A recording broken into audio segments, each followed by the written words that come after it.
This is your host, Mika. And I'm Mary. And this is your first time seeing our faces. It is. Do you love us? Are we beautiful? Yeah, we just really don't want to intimidate you guys with our beauty.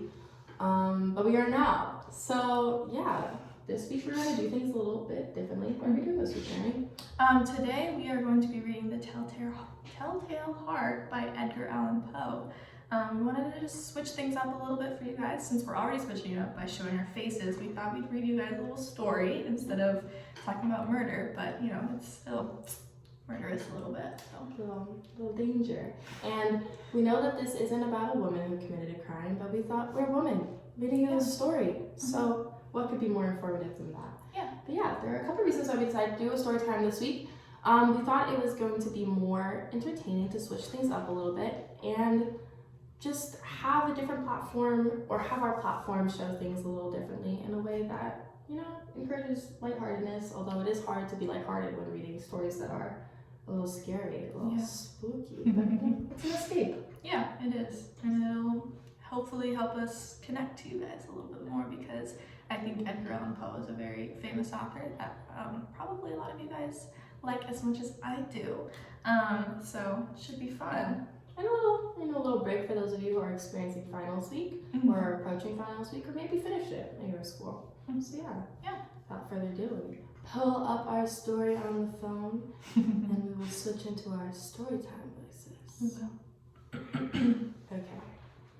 Here we go. This one has visuals. Let me show you. Yeah, it comes with little images. So Poe. We might talk about them later. Oh, we should, yeah. They look like they're lithograms, lanograms. I think they're lithograms. Like the ones where you like etch out and then you print it. Yeah, it's a linoleum print. These images from our story, which we will talk about in a moment. But if you look closely, you'll see that they are prints, meaning linoleum was taken and they carve out the images and then they stamp them with ink, and they press them with ink, and then they stamp them on the paper. So this looks like it's a print that was done, which I think was a really good choice, because just generally I think that prints tend to be more ominous and spooky and have just like a little bit of, I don't know, je ne sais quoi about them that works well for this story. Okay, so we're gonna take turns reading for you guys, and this is The Telltale Heart. True, nervous. Very, very dreadfully nervous I had been and am. But why will you say that I am mad? The disease had sharpened my senses, not destroyed, not dulled them. Above all was the sense of hearing acute. I heard all things in the heaven and in the earth. I heard many things in hell. How then am I mad? Hearken and observe how healthily, how calmly I can tell you the whole story. It is impossible to say how first the idea entered my brain, but once conceived, it haunted me day and night. Object, there was none. Passion, there was none. I loved the old man. He had never wronged me. He had never given me insult. For his gold, I had no desire.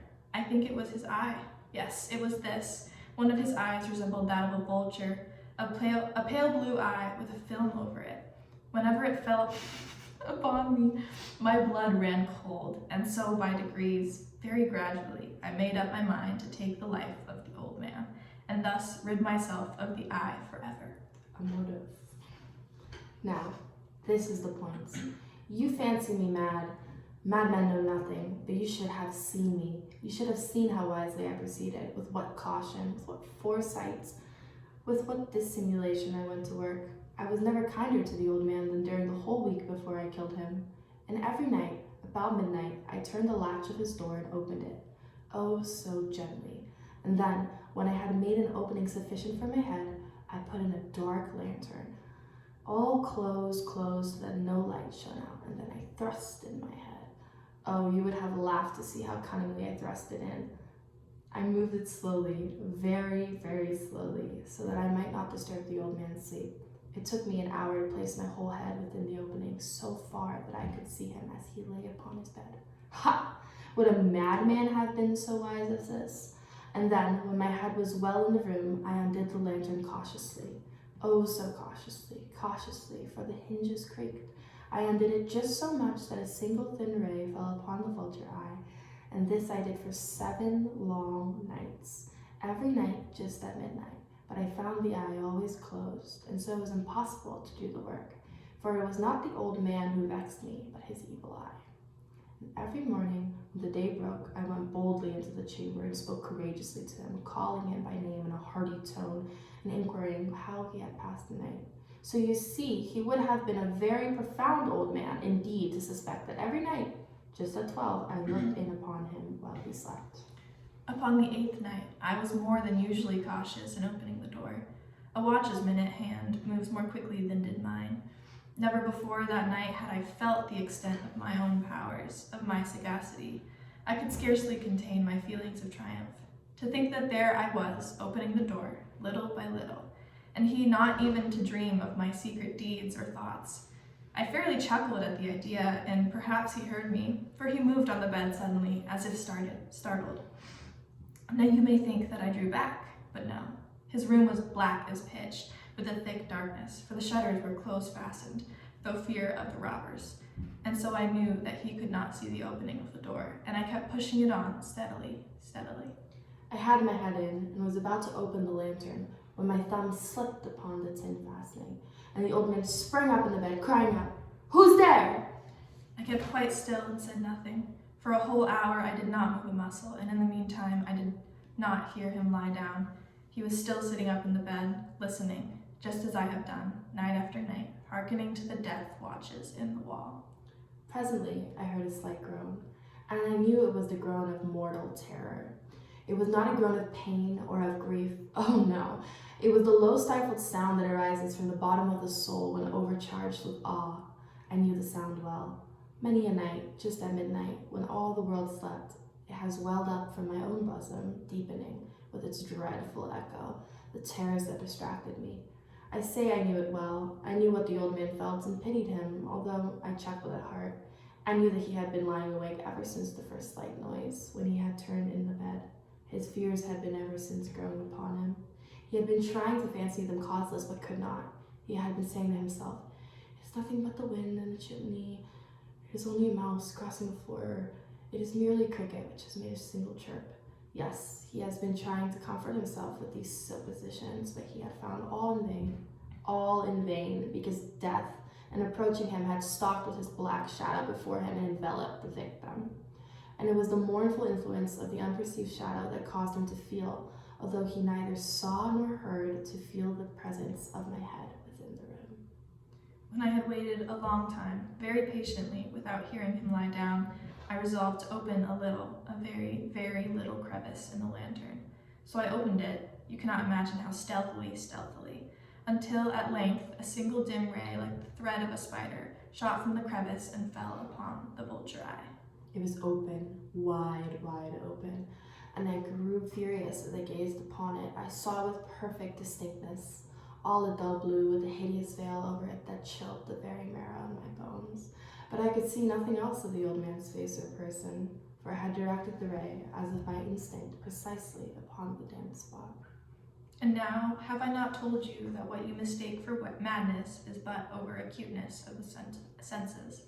Now, I say, there came to my ears a low, dull, quick sound, such as a watch makes when enveloped in cotton. I knew that sound well, too. It was the beating of the old man's heart. It increased my fury as the beating of a drum stimulates the soldier into courage. But even yet I refrained and kept still. I scarcely breathed. I held the lantern motionless. I tried how steadily I could maintain the ray upon the eye.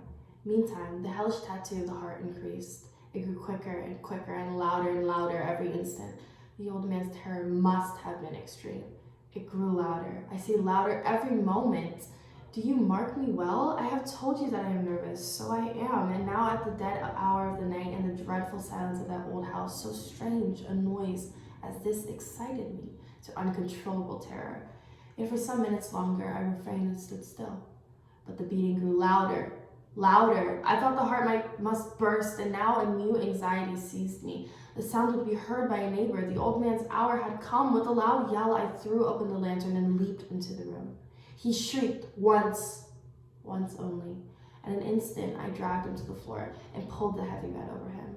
I then smiled gaily to find the deed so far done. But for many minutes, the heart beat on with a muffled sound, This, however, did not vex me. It would not be heard through the wall. At length it ceased. The old man was dead. I removed the bed and examined the corpse. Yes, he was stone dead. I placed my hand upon the heart and held it there many minutes. There was no pulsation. He was stone dead. His eye would trouble me no more.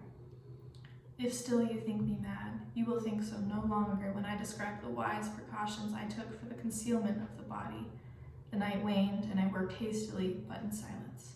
First of all, I dismembered the corpse. I cut off the head, and the arms, and the legs. I then took up 3 planks from the flooring of the chamber and deposited all between the scantlings. I then replaced the boards so cleverly, so cunningly, that no human eye, not even his, could have detected anything wrong. There was nothing to wash out, no stain of any kind, no blood spot whatever. I had been too wary for that. A tub had caught all. Ha ha. When I had made an end of these labors, it was 4 o'clock, still dark as midnight. As the bell sounded the hour, there came a knocking at the street door. I went down to open it with a light heart, for what had I now to fear?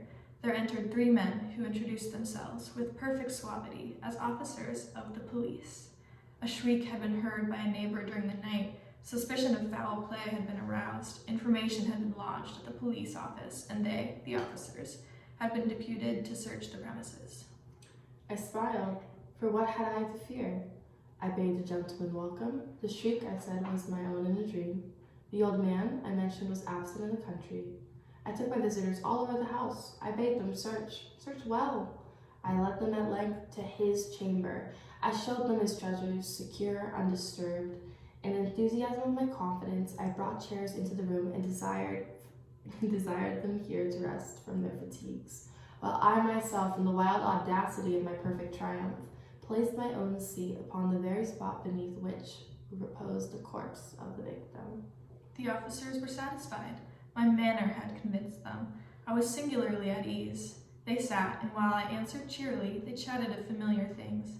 But ere long, I felt myself getting pale and wished them gone. My head ached, and I fancied a ringing in my ears. But still they sat and still chatted. The ringing became more distinct. It continued and became more distinct. I talked more freely to get rid of the feeling, but it continued and gained definitiveness, until at length I found that the noise was not within my ears. No doubt, I now grew very pale, but I talked more fluently and with a heightened voice. Yet the sound increased, and what could I do? It was a low, dull, quick sound, much such a sound as a watch makes when enveloped in cotton. I gasped for breath, and yet the officers heard it not. I talked more quickly, more vehemently, but the noise steadily increased. I arose and argued about trifles in a high key and with the violent gesticulations, but the noise steadily increased. Why would they not be gone? I paced the floor to and fro with heavy strides as if excited to fury by the observations of the men, but the noise steadily increased. Oh God, what could I do? I foamed, I raved, I swore. I swung the chair upon which I had been sitting and grated it upon the boards, but the noise arose over all and continually increased. It grew louder, and still the men chatted pleasantly and smiled. Was it possible they heard not? Oh my God, no, they heard, they suspected, they knew. They were making a mockery of my horror. This I thought, and this I think, but anything was better than this agony. Anything was more tolerable than this derision. I could not bear those hypocritical smiles no longer. I felt that I must scream or die, and now again, hark, louder. Villains, I shrieked, dissemble no more. I admit the deed. Tear up the planks. Here, it is the beating of his hideous heart. And that was A Telltale Heart by Edgar Allen Poe, written in January 1843. Wow. Thoughts? I think it's very fitting of us to read this on our podcast about women who murder, because since it's in first person, the reader really becomes the main character. As uncomfortable as that might seem for a poem or short story such as this, it really is the beauty of literature that you really become part of the story. So I think that in a way, we kind of became the character who committed this murder. Yeah. Why are you giggling? That was an excellent point to make. Thank you. I was worried that it would be a little bit like, oh, we didn't murder him though. But I think that's part of why this story is so famous, though, is because it's written well, but it's written well in a manner that frames you, like you said, as the killer from that first point perspective. And so it makes you uncomfortable when you're reading it because you feel like you're doing these things with the author. You feel like you are committing these crimes and you don't know how to like leave the story you're reading without feeling a little shameful. Or honestly, I feel mad because clearly the main character in this story was constantly justifying that he wasn't going crazy, but was going crazy. Yeah. And now I feel as though I have to get in my car and drive home from Gordon College a little insane. So I'm really excited for that. Yeah, I think that the pacing of it with all these like short stops and all of these like dashes of pauses and his word choice really makes you get kind of worked up as you're reading it. So it does kind of start to make you feel like you're going mad. It's a lot. It is. I was reminded of when he was dismembering the body, I was reminded of our murderess who was a attempted cannibal. Ah, yes. I remember her. Yeah, so I'll throw back there. A throwback moment. Yeah. I don't know, man. I think that this is a really good way to wrap up the class.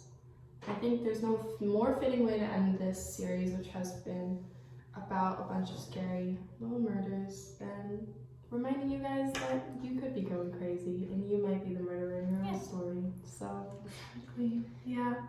But please don't commit murder. We don't condone murder. We condone reading about murder because it's important to know that these things happen. I don't remember agreeing to that. No, I'm just kidding. Yes, please don't kill anybody.